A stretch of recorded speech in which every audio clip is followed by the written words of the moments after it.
ሰላም ለእናንተም ተመልካቾቻችን ነፃ መድረክ ሳምንታዊ ቴሌቪዥን ዝግጅታችን እንሆ ጀመረ። በዚህ ዝግጅታችን እንግዲህ የተለያዩ ወቅታዊ አጀንዳዎችን በማንሳት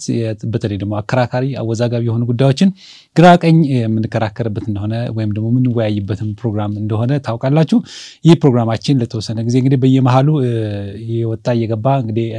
መቆራረጦች ያሉ ነው። ግን ከዚህ በኋላ እንግዲህ በተቻለ መጠን በየሳምንቱ አዳዲስ ፕሮግራሞችን ወደ እናንተ ማድረስ እንቀጥላለን።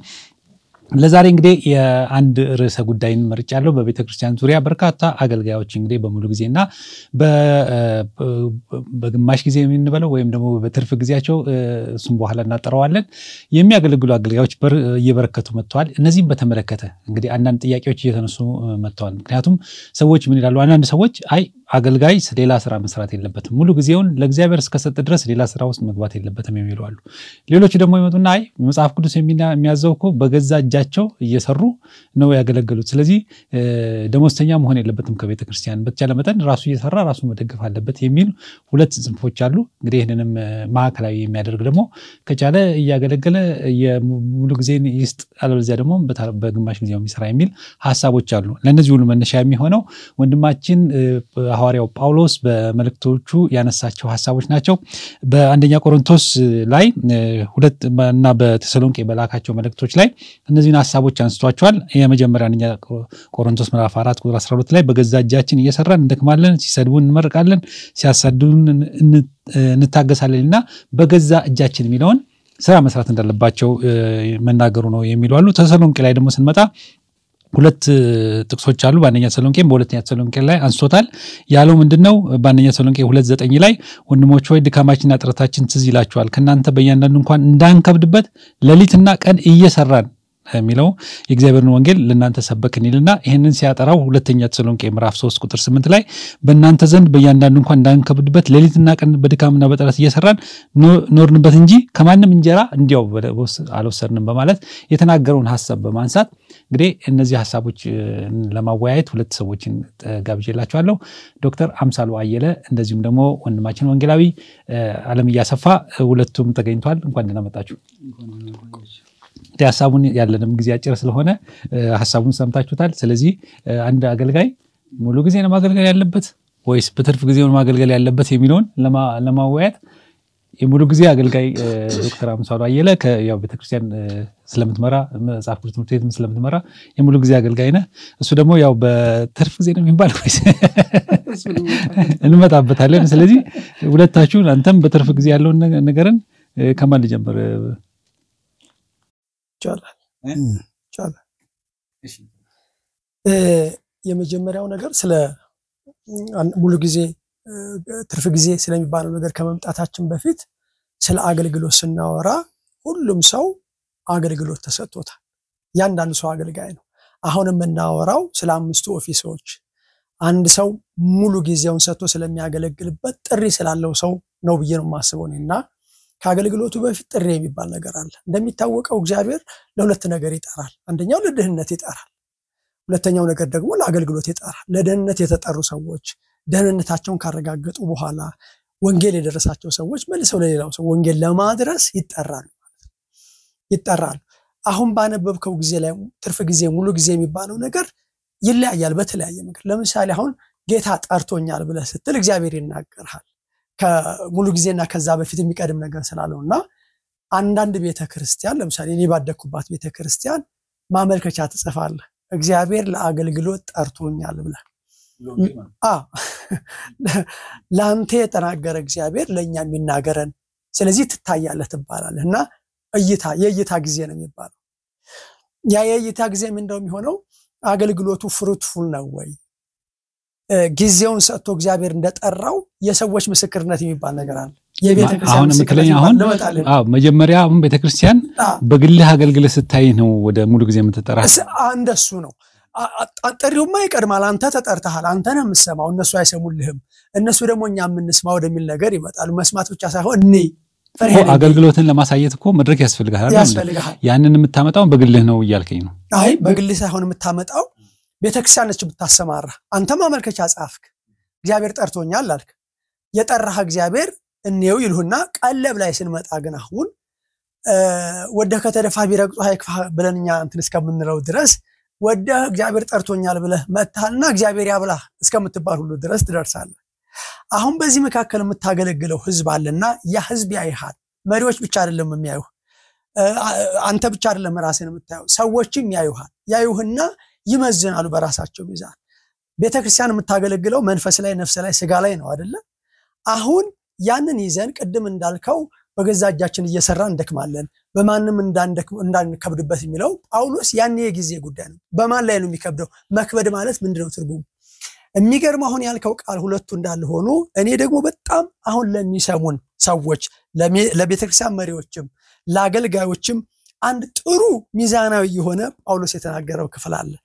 በአንደኛ ቆሮንቶስ ምዕራፍ 9 ከቁጥር 3 ጀምሮ በጣም የሚገርም ለብዙዎች መመሪያና መስተዋት የሚሆን ቃል ነው እንዲህ ይላል ለሚመረምሩኝ መልስ ይህ ነው ይላል መርምረውታል ጳውሎስን በምን እንደመረመሩት በአብዛኛው ነገር እናየዋለን ለሚመረምረኝ መልስ ይሄ ነው ይልና ልንበላና ልንጠጣ መብት የለንምን አንዳንዴ መልአክ ሁሉ ትመስላችኋለህ መሪዎችን በለው ወይም ደግሞ ሌላውም ሰው መልአክ ነው የሚመስልህ እና ልንበላና ልንጠጣ መብት የለንምን ከቁጥር 3 ጀምሮ ነው ማለት አሁን መብትንም ያነሳል በነገራችን ላይ መብትና ግዴታ የሚባል ነገርም አለ ቤተክርስቲያን ተቋም ብትሆንም ማለት ነውና መብት የለምንምና እንደ ሌሎቹ ሐዋርያትና እንደ ጌታ ወንድሞች እንደ ኬፋም እህት ሚስታችንን ይዘልን ዞር መብት የለንምን አሁን በሚስቶች ጉዳይ አብሮ በመዞር ጉዳይ በተለያየ መንገድ መርመራውታል እና ምን ይላል ወይስ ስራ ለመተው መብት የሌለን እኔና በርናባስ ብቻ ነን ስራ ለመተው ምንድነው የሚመጣው ቀደም እንዳልን ሙሉ ጊዜ እንትን ከማለት በፊት ለምሳሌ እኔ ስራ ነበረኝ የህክምና ባለሙያ ነኝ ክሊኒክ ነበረኝ እና ክሊኒኩን ትቼው ነው የወጣሁት ብዙዎች አቃሉ ስለዚህ ስራን ስተው ከሁለት አንዱ ነው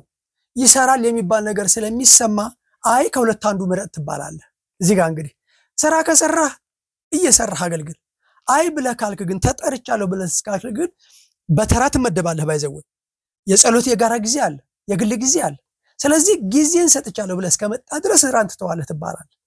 እኔ በዛ መንገድ አሁን እዚህ ጋር ነው ግን ለጨርስ ቶሎ ይልባል ሰዓታችን አጭር ስለሆነ መብቴልን እኔና በርናባስ ነን ከቶ በገዛ ገንዘቡ በወታደርነት የሚያገለግል ማን ነው አንተ እዚህ ቤተክርስቲያን ታገለግላለህ ተቀጥረሃል ገንዘብ ይሰጣል ቤተክርስቲያን ቅጥረኛ ስለይደለች መንፈሳዊ አገልግሎት ስለሆነ በወታደርነት የሚያገለግል ማን ነው ወታደር ከተቀጠረ የሚከፍለው መንግስት ነው እኛም ሊከፍለን የሚገባው ቤተክርስቲያን ነው ይያለ ነው ወይስ ወይን ተክሎ ፍሬውን የማይበላ ማን ነው ወይስ መንጋ እየጠበቀ ከመንጋው ወተት የማይጠጣ ማን ነው አሁን እዛ ጋር እንዳልከብድ ምናምን እንደሚለው አይደል መንጋ ከጠበቀ አንድ ሰው ከመንጋው የሚጠበቅበት ይገባል ስለዚህ ካገለገልኩ የሚገባኝን ነገር መብቴን ይገባኛል ይያለ ነው ላንበው ይህን በሰው ስልጣን ብቻ እላለሁን ህግ ደግሞ ያንን አይልምን እኔ ብቻ አይደለም ምምረው እንዳመለካከት ህጉም ይላል መተዳደሪያ ደግሞ ይላል የሚያበራየውን በሬ አፉን ማሰር እንደሌለብን የሚያበራየውን በሬ አፉን አትሰር ተብሎ በሙሴ ህግ ተጽፏልና እግዚአብሔርስ ስለ በሬዎቹ ይገደዋልን ይህን የሚለው ፈጽሞ ስለኛ አይደለምን የሚያርስ በተስፋ ሊያርስ የሚያበራይም እንዲከፈል በተስፋ ሊያበራይ ስለሚል በእውነት ስለኛ ተጽፏል እኛ መንፈሳዊውን ነገር የዘራንላችሁ ከሆነን የናንተን የሥጋዊውን ነገር እኛ ብናጭድ ትልቅ ነገር ነው ይገርማል ወይ እንዲህ ያለልና ልጨርሰው ተስፋዬ ነገር እኛ ብናጭድ ትልቅ ነገር ሌሎች በእናንተ ላይ ይሄንን መብት ይላል ስለ መብት ያነሳል የሚከፈሉ ከሆኑ እኛማ ይልቁን እንዴት ይከፈለን ይገባል ነገር ግንና የክርስቶስን ወንጌል እንዳንከለክል በሁሉ እንታገሳለን አየው ወደ ሌላ ነገር ደግሞ ይችላል እንጂ በዚህ መብት አልተጠቀምንም ቤተክርስቲያን በማገልገላችን መብት አልተጠቀምንም እና እናጠቃለውና በመቅደስ ነገር የሚያገለግሉ ከመቅደስ የሆነውን ነገር እንዲመገቡ በሰማይ የሚጸኑ ከመሰጓው እንዲከፈሉ አታውቁም ነው ብሎ ወደታች ብሎ ይናገራል ስለዚህ ውሳኔው ምንድነው የተጠራን ሰው ቤተክርስቲያን ማገልገል አለባት የሚል ነው አለባት እሺ ዶክተር አምሳል ወዳንተ እግዚአብሔርን እናመሰግናለን እንግዲህ ከአገልግሎት አንፃር ስንነሳ የአዲስ ኪዳን አገልግሎት አለ የብሉይ ኪዳን አገልግሎት አለ በአዲስ ኪዳን አገልግሎት ላይ የምንመለከተው ሁሉም ካህን ነው ስለዚህ ካህን ሲሆን ደግሞ እያንዳንዱ በሰውና በእግዚአብሔር መካከል ሊቆም የሚችልበት ስፒሪቹዋል ጊፍት አለው እያንዳንዱ ጸጋ አለው። ጸጋው በመንፈስ ቅዱስ አማካኝነት ነው በውስጡ የሚሰራው። ከዚህ የተነሳ እያንዳንዱ በተሰጠው ጸጋ በመክሊቱ ማትረፍ አለበት። ማትረፍ ካለበት ደግሞ በመጀመሪያ ጸጋው የትኛው እንደሆነ ሰው መለየት አለበት። ከለየ በኋላ በዛ ጸጋ በማገልገል ትርፋማ ለመሆን ተጠያቂ እንዳይሆን ትርፋማ ለመሆን መንቀሳቀስ አለበት። ሲንቀሳቀስ አንደኛው እንቅስቃሴ ምንድነው? የህይወት ዘመን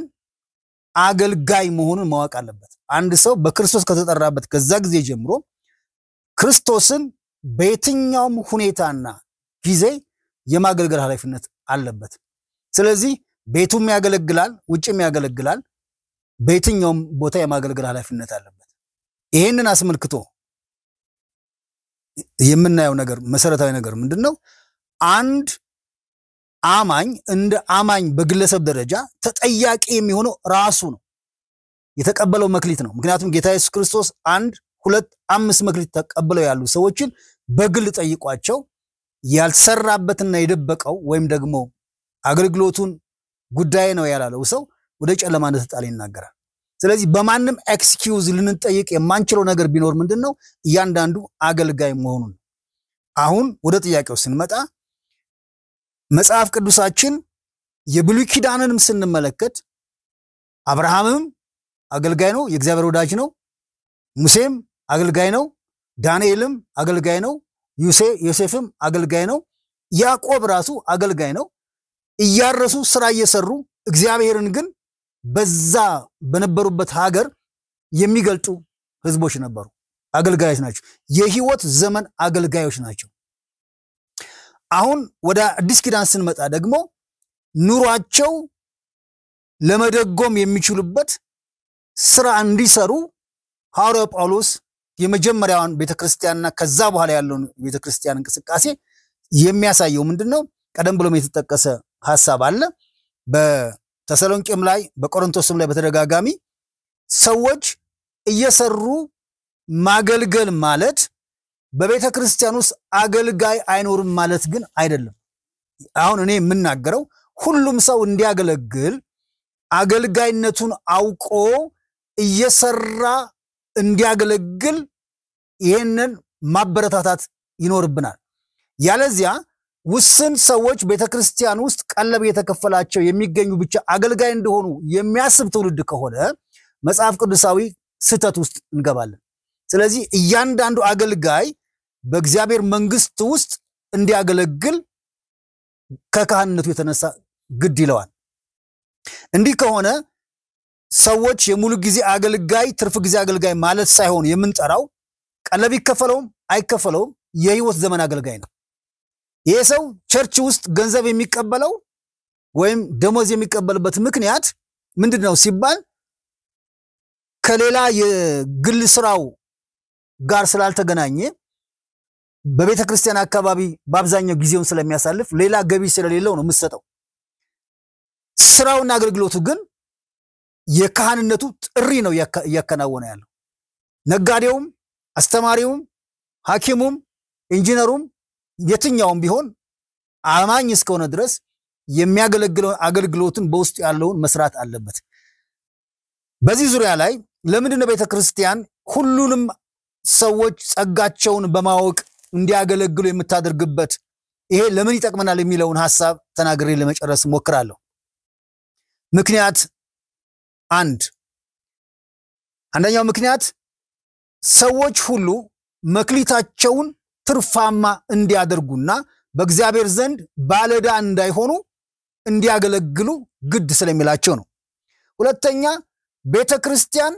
የአገልጋይ ሰራዊት ታገኛለች። ብዙ ፓስተሮች፣ ብዙ ወንጌላውያን፣ ብዙ አማካሪዎች፣ ብዙ አይነት ሰራዊቶች ሙሉ የቤተክርስቲያን ህዝብ ጸጋ አለው። ይሄን መሪዎች ማመን አለባቸው። ጸጋቸውን እንዲለዩ ሌላ ጊዜ ልንነጋገር እንችላለን። ከለዩ በኋላ እንዲያገለግሉ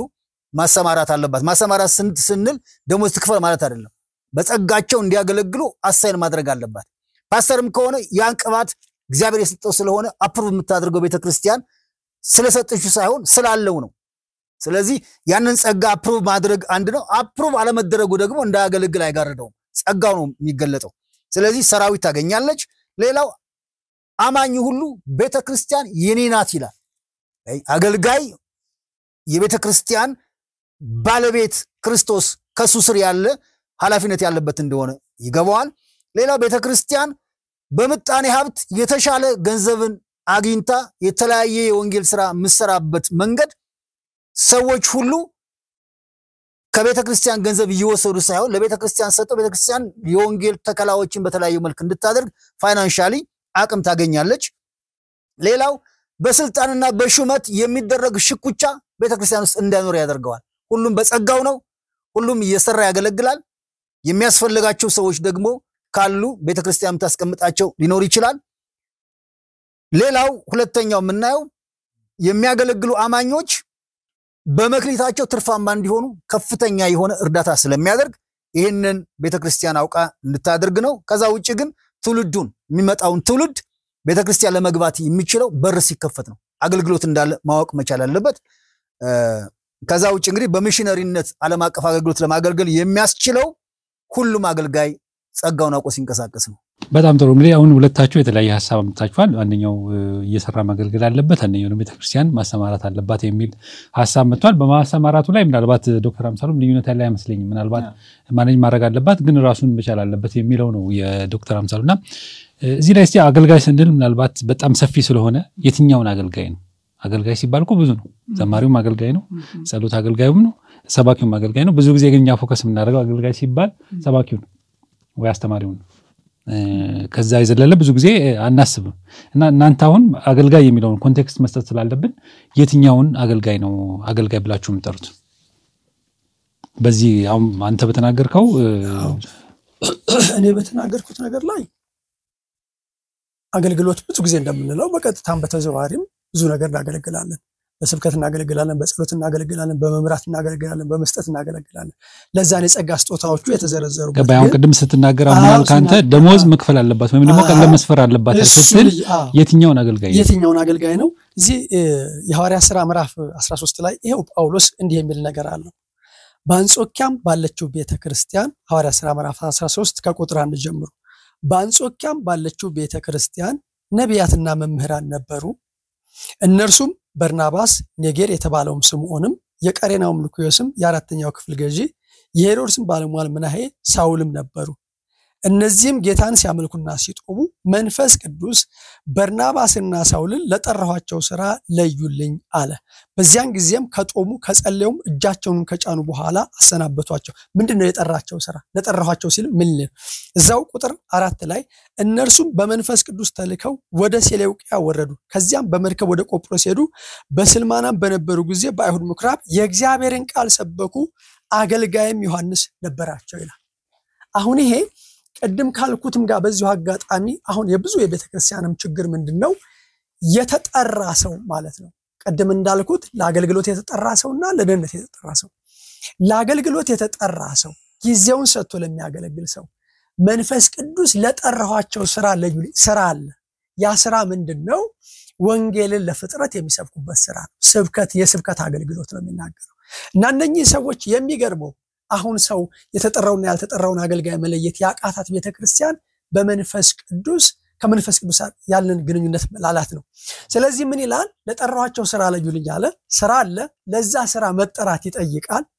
ተጠሩ ባርናባስና ሳውል ተጠርተው በመንፈስ ቅዱስ ተልከው ወደ ሴሌውቂያ ወረዱ ይላል ወንጌል ሰበኩ ይላል ስለዚህ አሁን ምንለው ወንጌል የሚሰብኩትን ሰዎች እሱን ማገልገል ነው እንጂ ስለዚህ እነዚህ መድረክ ላይ ቆመውም ወይም ደግሞ በተለያየ ቦታ ላይ አገልግሎት ነው የናታኒ አገልግሎት አለ የኦዲዮ ቪዥዋል አገልግሎት አለ የህቶች አገልግሎት አለ የቤተ ህብረት አገልግሎት አለ አገልግሎት ብዙ ነው ምንድነው ቅድም ያልከው ጋር ሐሳብ ለማስተራረቅ ብዬ ነው ቤተክርስቲያን ለተጠሩት ሁሉ ቀለም መስፈር አለባት ስትል እና ለምሳሌ ፕሮግራም የሚመራ አለ ከጉባኤ መካከል ተመርጦም ይመራል ያንንም ጭምር ማለት ነው ወይ አይደለም እሱ ሳይሆን ያኮ ፕሮግራም የሚመራው ሰውዬ ጥሪ ሊኖረው እኮ ይችላል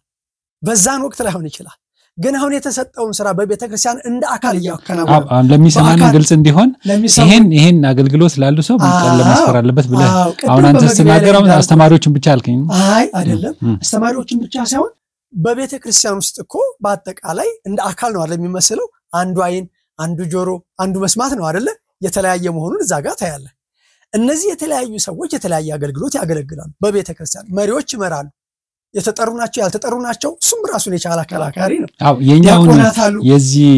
በጣም ሰዓታችን ቆጥብ ስለሆነ ነው እኔ ያልኩ ያለሁት አምስቱን ኦፊስ ቆጥብ ያደረግነው ምንድነው በ30 ደቂቃ ነው ያለች 10 ደቂቃ ነው ያቀረችን በ10 ደቂቃ ውስጥ ማስረዳት ያለብን የትኛውን አገልግሎት ነው ቤተክርስቲያን በሙሉ ጊዜ መቀበል ያለባት ብለህ የምታምነው አምስቱን ኦፊሶች ነው የተጠሩትን አምስቱ ኦፊሶች ምክንያቱም ብርኮል ማረከ ወደ ላይ ወጣ ጊዜ ብርኮል ማረከ ስጦታ ለሰዎች ሰጠ ይላል ሐዋርያት ነቢያት አስተማሪዎች ምራን ብሎ ሰጠ ነው የሚለው ለቤተ ክርስቲያን የተሰጡ ናቸው እነሱ ስለዚህ እነዚህ የተጠሩ ናቸው ለቤተ ክርስቲያን የተሰጡ ስጦታዎች ናቸው በጣም ጥሩ እሺ ዶክተር አምሳ ዲዋሳለ ያ መጽሐፍ ቅዱስ የሚነግረን ነገር ነው የምንከተለው የመጀመሪያ የተናገርኩት ምንድነው አማኞች ሁሉ ለወንጌል ስራ ተጠርተዋል ነው አሁን የኔ ጥያቄ ምንድነው አገልጋይ አሁን የሰራን ማገልገል ያለበት ስትል አሁን እሱ የተናገረው አለ ለምሳሌ ቀለም መስፈር ያለበት አምስቱን ኦፊሶች ነው ብሎ አንተ አስቀምጧል አንተ የትኛዎቹ ናቸው በሙሉ ጊዜ ማን በራሳቸው የሰራን ማገልገል ያለባቸው አይደል እዛ ሁሉም ማገልጋይ እንደዛ መሆን አለበት ነው ወይ ምትለው መጽሐፍ ቅዱሳችን ከሚናገረው አንፃር ምንድነው ቤተክርስቲያን በየዘመኑ የተለያየ ኮንቴክስት አላት የራሷ የሆነ በራሷ አውድ ነው የምትመራው በሐዋርያው ጳውሎስ ጊዜ ቁጭ ብሎ ቤተክርስቲያን ቀለብ የተሰፈራቸው የሚሄዱ ሰዎች ብዙ አልታየም ከዛም የተነሳ ደግሞ እያንዳንዱ አማኝ በየትኛውም ዓለም ውስጥ አገልግሎቱን ያገለግል ነበር የተለየ ክፍያም አልነበረው አሁን በኮንቴክስት ደረጃ ወደዚህኛው ስንመጣ ብዙ ምእመናንን ባንድ አካባቢ ያሉበት ስለሆነ እነዛን ምእመናን በቅርብ ርቀት ለማገልገል እንዲችል በቤተክርስቲያን ውስጥ ሰው ቀለብ ተከፍሎት ወይም ቀለብ የተቀበለ ሊያገለግል የሚችል ይኖራል ይሄ ማለት ግን ሌላዎች ጥሪ የላቸው እሱ ጥሪ ያለው ማለት ግን አይደለም እዛ ቦታ ላይ ተቀምጦ በቅርብ ለምሳሌ ቀብር ቢሆን ሐዘን ማጽናናት ቢሆን ወይ የጠፉ ሰዎችን መፈለግ ቢሆን እንደ ስራ ነው አሁን የአገልግሎቱ በውስጥ ያለውን ጸጋ ተግባራዊ ለማድረግ ሲንቀሳቀስ ቤተክርስቲያን ያንን የቀለቡን ሰጣቸው እንጂ የጸጋው ክፍያ አይደለም ስለዚህ ሁሉም ሰዎች አማኞች እስከሆኑ ድረስ ተጠርተዋል ሲጠሩ ስለ ገንዘብ አይደለም የምናወራው አሁን እያወራን ያለው ስለ ጥሪ ነው የምናወራው ጥሪ ያላቸው ጥሪያቸውን በእግዚአብሔር መንግስት ያገለግላሉ ወንጌል ውጭ ሰብከው ቤተክርስቲያን ውስጥ ካውንስል ያደርጉ ይችላሉ ዲቁና ሊያገለግሉ ይችላሉ በጸሎት ያገለግሉ ይችላሉ ይሄንን አሁንም እየተደረገ ያለ ነው ቤተክርስቲያን በሁለት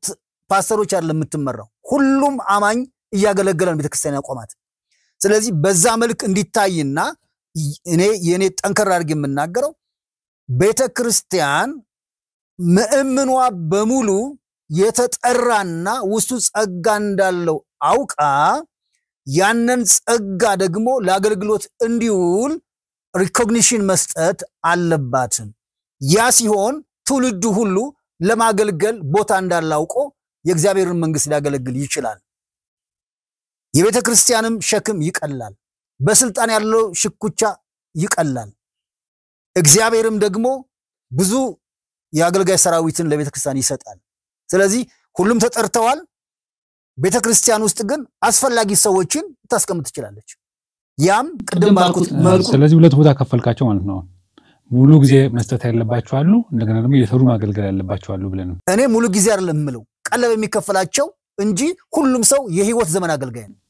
ኖ አይደለም አሁን እዚህ ላይ ግልጽ እናርገው አሁን ለምሳሌ የኛም አሁን የዚህ ፕሮግራም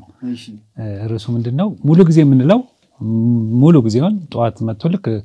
ቢሮ እንደሚገባው ሰው ቢሮ ገብቶ ቸርች አገልግሎቱን ይሰጣል እስከ ማታ ድረስ በሚያስፈልግበት ጊዜ አሁን ደግሞ ፓርት ታይም የምንለው የራሱን ስራ የሚሰራ ቢሮ አለው ኢንጂነር ነው ወይም ዶክተር ነው ወይም ደግሞ ወዛደር ነው ወይም ዲስትሮ ነው ይሰራል ስራውን ቀለብ ከቤተክርስቲያን አይፈልግም ቤተክርስቲያን ስፈልገው ደግሞ መጥቶ ያገለግላል ይሄንን ነው የትኛው ነው ትክክለኛ የሚለው ነው ምለው አሁን እሱ የተናገረው አለ እንደገና ማስረጃ ማምጣል ከመጽሐፍ ቅዱስ አንደኛ ቆሮንቶስ ምዕራፍ 9 ቁጥር 1 ጀምሮ የተናገረው ጳውሎስ በርግጥ ዝላይ ይናገራል ለምሳሌ እዚህ በአዲሱ ትርጉም ላይ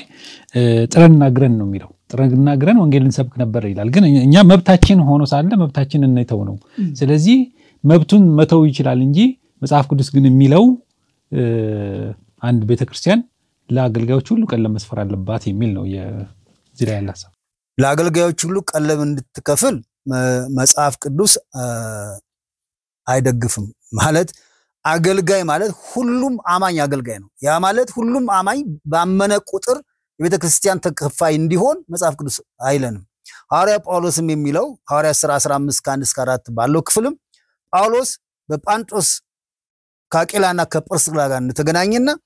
ስራቸውም ድንኳን መስፋት ነበር ይላል በየሰንበቱ ግን ያገለግል ነበር ይላል ራሱ ጳውሎስን ማለት ነው እሱን ሐሳብ አምጥቶ ነው ለምሳሌ አሁን ወንድማችን ማን ነው ወንጌላዊ የተናገረው ምንድነው ቁጥር 9 ላይ ማን ምዕራፍ አንደኛ ቆሮንቶስ ምዕራፍ 9 ላይ ቁጥር 7 ጀምሮ እንደዚህ ነው የሚለው ለመሆኑ በገዛ ገንዘብ ወታደርነት የሚያገለግል ማን ነው ወይስ ተክሉን ወይን ተክሎ ፍሬውን ማይበላ ማን ነው መንጋውን የጠበቀ ከብት ወተት ማይጠጣ ማን ነው ይሄንን የምናደርገው እንደ ሰው አስተሳሰብ ነው ህግስ እንዴት ምን እንደሚል አታውቁም ህግ የሚያበራየውን በሬ አትሰጥ ተብሎ ተጽፏልና ለመሆኑ እግዚአብሔር ያሳሰበው በበሬ ጉዳይ ያሳሰበው ለበሬ ነው ወይ ይሄ ስለኛ አገልጋዮች ነው የሚናገረው ስለዚህ ቤተክርስቲያን ቀለብ መስፈር አለባት የሚል ማስረጃ መጽሐፍ ቅዱስ አይሰጥቻለሁ ነው የሚለው አዎ እኔም እኮ አሁን እሱን አልተቃወምኩም ላሳስብ የፈለኩት ምንድነው ጥሪን በተመለከተ ሁሉም ሰው ተጠርቷል ነው አንዱ የተጠራ ስለሆነ የተወሰኑ ሰዎች ተጠርተው ሌላው ሰው እንዳልተጠራ ማየት የለብንም እዛ ምዕራፍ 13 ላይ የምናየው ጥሪያቸውን መንፈስ ቅዱስ ኮንፈርም አደረገላቸው እንጂ ጥሪ አዲስ ጥሪ አይደለም የጠራቸው አገልጋይ የምንለው ሁሉም አማኝ ጌታን ሲያገኝ ያገልግሎት ጸጋ አለው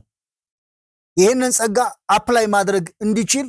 ራሱ መንቀሳቀስ አለበት ቤተክርስቲያንም ደግሞ ያንን ጸጋ እንዲያገለግል ማበረታታት አለባት ያለዛ መክሊቱን ቀብሮ ተጠያቂ ይሆናል ነው ስለ ቀለብ ጉዳይማ ተነጋገርንኩ አስፈላጊ የሆኑ ሰዎች ቤተክርስቲያን ውስጥ መገኘት መቻል አለባቸው ሁሉም ሰው ግን አይደለም አንድም ሊሆን ይችላል ሁለቱም ሰው ሊሆን ይችላል ለምን በቅርብ ርቀት ምንምኑ ጋር ኮሙኒኬት ሊያደርግ የሚያስችለውን የሥራ ቀናቶች ጊዜ ሊያገለግል ስለሚችል ነው ቤተክርስቲያን ጻፊም ይሁን ሁለገብ አገልጋይ ይሁን ወይም መጋቢ ይሁን ሊቀመጥ ይችላል ይሄንን ሐሳብ እንዳለ ሆኖ ግን የኔ ትኩረት ቤተክርስቲያን ሁሉም አገልጋይ እንደሆነ አውቃ ማሰማራት አለባት አስፈላጊ በሆነበት ጊዜ ሰዎች አንድም ሁለትም ሰው ቤተክርስቲያን ሆነው ያስተዳድራሉ ከዛ ባሻገር ግን ቅዳሜና እሁድ ነው ዊኬንድ ላይ ከሰዓት ከሥራ ውጭ ነው ህዝብ የምናገኘው ሁሉም ሰው ይመጣል ያ አገልጋይ ጸጋ ያለው ሁሉም ስለሆነ በየድርሻው እንዲያገለግል ይደረጋል የሚል ሐሳብ ነው ያለው በጣም ጥሩ ማጠቃለያ 2 ደቂቃ 1 ደቂቃ ነው የቀረችን በዛ ደቂቃ ማጠቃለያ ብቻ ነው የሚገርመው እዛ ሐዋርያ ሥራ ምዕራፍ 13 ላይ ለጠራዋቸው ሥራ ብቻ ለዩ ብሎ ማለት ብቻ ሳይሆን እዚህ ምዕራፍ 4 ላይ የተጠሩ ሰዎች የምንላቸው ለአገልግሎት የተጠሩ ሰዎች ስፔሲፊክ እንደሆኑ ምናያቸው ኤፌሶን ምዕራፍ 4 ላይ አለ እንግዲህ በጌታ ስር ሆንኩኔ በተጠራችሁበት መጠራታችሁ ይላል ስለመጠራት ያነሳል በተጠራችሁበት መጠራታችሁ እንደሚገባ ተመላለሱ ዘንድ ለምናችኋለሁ በትትና ሁሉና በየዋህነት በትዕግስትም እርስ በርሳችሁ በፍቅር ታገሱ በሰላም ማሰሪያ መንፈስና አንድነት ለመጠበቅ ትጉ በመጠራታችሁ ይላል በአንድ ተስፋ እንደተጠራችሁ አንድ አካልና አንድ መንፈስ አለ አንድ ጌታ አንድ ሃይማኖት እንዲያለ ይዘረዝርና ነገር ግን እንደ ክርስቶስ ስጦታ መጠን ይላል ለእያንዳንዳችን ጸጋ ተሰጠን ነው የሚለው ለእያንዳንዳችን ነው የተሰጠ ያ ጸጋ ደግሞ ልዩ ልዩ እንደሆነ በሌላ ቦታ ማየት ነው አንድ አይነት ጸጋ አይደለም ያለ ስለዚህና ወደ ላይ በወጣ ጊዜ ምርኮን ማረከ ለሰዎችም ስጦታ ሰጠ ብሎ ካለ በኋላ እነርሱም አንዳንዶቹ ሐዋርያት ሌሎቹም ነቢያት ሌሎቹም ወንጌልን ሰባኪዎች ሌሎቹም እረኞችና አስተማሪዎች እንዲሆኑ ሰጠ ሁላችን የእግዚአብሔርን ልጅ በማመንና በማወቅ ወደሚገኝ አንድነት ሙሉ ሰው ወደ መሆን የክርስቶስ ሙላት ወደ ሙላቱ ልክ እስክንደርስ ድረስ ቅዱሳን አገልግሎት ለመስራት ለክርስቶስ አካል እንደ ፍጹማን ይሆኑ ዘንድ ይላል በጣም ነው የማመሰግነው እንግዲህ ሰዓታችን አልቋል ተመልካቾቻችን ሐሳባችን እንደተከታተላችሁ ተስፋ አደርጋለሁ እናንተም ያላችሁን ሐሳብ ላኩልን እንግዲህ በጽሁፍ አጭር ጽሁፍ መልእክት አድርጋችሁ ላኩልን ዶክተር አምሳሉ አየለ እንደዚሁም ደግሞ ወንጌላዊ አለምያ አሰፋ እዚህ መጣችሁ ይሄን ውይይት ስላደረጋችሁ እናመሰግናለን ሳምንት በሌላ ዝግጅት ደግሞ እንደገና መልሰን እንገናኛለን እስከ ሳምንት ሰናበታችሁ ተስፋዬ ካሳው ነኝ መልካም ሳምንት